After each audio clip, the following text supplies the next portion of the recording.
Double-click on a PDF file in Drive to display it in the preview pane. Notice the new comment button along the top of the PDF. Click on this button to add a new comment. As in Google Docs, Sheets and Slides, you can mention colleagues in the comment and assign a task to them to complete.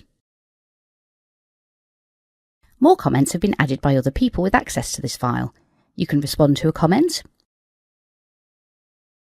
and mark a comment as resolved. We'll close this PDF file now that we've finished commenting on it. In a Word document, you can select the text you wish to apply the comment to.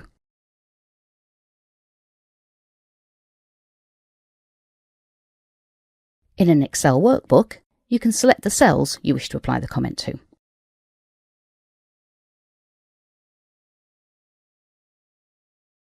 And in a PowerPoint presentation, you can add a comment to an image or other object.